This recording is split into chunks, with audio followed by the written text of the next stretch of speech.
Հայաստան այցից հետո ԱՄՆ փոխնախագահը մեկնել է Ադրբեջան, Ջեյդի Վենսը եւ Իլհամ Ալիևը ստորագրել են ռազմավարական գործընկերության խարտիան։ Ալիևը հայտարարել է, որ ԱՄՆ-Ադրբեջան հարաբերությունները թևակողում են բոլորովին նոր փուլ, կողմերը կգործակցեն անվտանգության, ահաբեկչության դեմ պայքարի, էներգետիկ պաշտպանության, արհեստական բանականության ոլորտներում։ Նա շնորհակալություն է հայտնել Դոնալդ Թրամփին Հարավային Կովկասում խաղաղությանը նպաստելու համար, հավելել. Հայաստանն ու Ադրբեջանն արդեն 6 ամիս է ապրում են ու նաեւ սովորում են ապրել խաղաղ պայմաններում։ Մենք ոչ միայն վերացրել ենք Ադրբեջանի տարածքով Հայաստան-Բեռների տարանցման սահմանափակումները, այլև ինքներս նավթամթերք ենք մատակարարում Հայաստան։ Այսպիսով փաստացի առևտրային գործակցություն ենք վարում, մանրամասնել է Ալիևը։ Նա ընդգծել է, որ տարածաշրջանում Թրամփի վարչակազմի ջանքերի կարևոր արդյունքներից է TRIP-ի նախագծի իրականացումը, որը կկապի ոչ միայն Ադրբեջանի երկու մասերը, այլև Ասիան եւ Եվրոպան Ադրբեջանի, Հայաստանի ու մյուս հարևանների տարածքով, այդպիսով ամրապնդելով տարածաշրջանում խաղաղությունը։ Ջեյդի Վենսն էլ շեշտել է, ամերիկյան կողմը ցանկանում է, որ Հայաստանի ու Ադրբեջանի միջև կնքվող պայմանագիրը լինի կայուն։ ԱՄՆ փոխնախագահը համոզմունք է հայտնել, որ TRIP-ի նախագիծը լրացուցիչ տնտեսական հնարավորություններ կստեղծի տարածաշրջանում։ Առանց Հայաստանի վարչապետի եւ Ադրբեջանի նախագահի առաջնորդության խաղաղության համաձայնագիրը հնարավոր չէր դառնա։ Կարծում եմ, այս պատմական խաղաղությանը հասավ 3 մարտ Հայաստանի, Ադրբեջանի եւ Միացյալ Նահանգների ղեկավարները։ Ապագայում բարգավաճում կապահովենք այնտեղ, որտեղ ժամանակին կռիվներ էին, շեշտել է Վենսը։ ԱՄՆ փոխնախագահի խոսքով այժմ եկել է համագործակցության առևտրի ժամանակաշրջանը։ Նա նաեւ տեղեկացրել է, որ Միացյալ Նահանգները նավակներ է տրամադրելու Ադրբեջանին, նպաստելու երկրի տարածքային ջրերի պաշտպանությանը։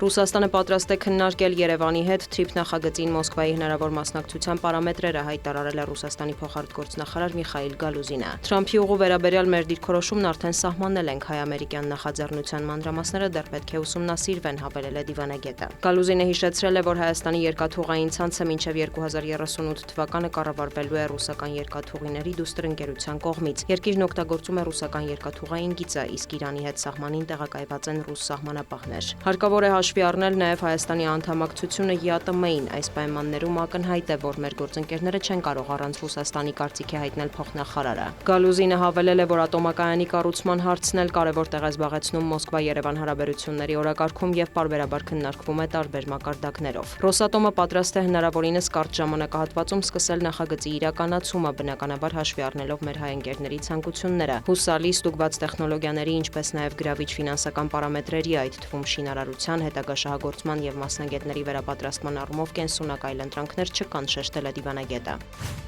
Իրանի ԱԳՆ խոսնակը հայտարարել է, որ Իսրայելը հարվածներ չի հասցնի Իրանին առանց Վաշինգտոնի հետ նախնական խորհրդակցությունների։ Այնուհանդերձ Էսմայիլ Բաղային ընդգծել է, որ Իսլամական Հանրապետությունն անհրաժեշտության դեպքում վճռական պատասխան կտա։ Թուրքիայի արտգործնախարարն էլ խոսելով իրանական միջուկային ծրագրի շուրջ Վաշինգտոն-Թեհրան վերսկսված բանակցությունների մասին ընդգծել է, որ կողմերի միջև լարվածությունը պահպանվում է, սակայն առնվազն հիմա պատերազմի անմիջական սպառնալիք չկա։ Նաև հայտնի է, որ Իսրայելի վարչապետը մեկնում է Վաշինգտոն։ Բենյամին Նեթանյահուն տեղեկացրել է, որ Դոնալդ Թրամփի հետ իր քննարկումների հիմնական թեման լինելու է Իրանը։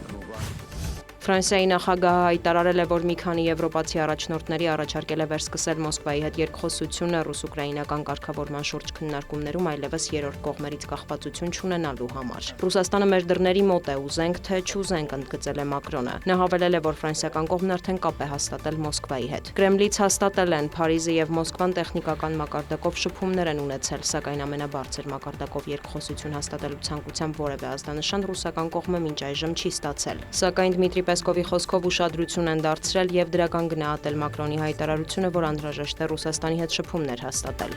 Դիանա Գասպարյան, լուրեր։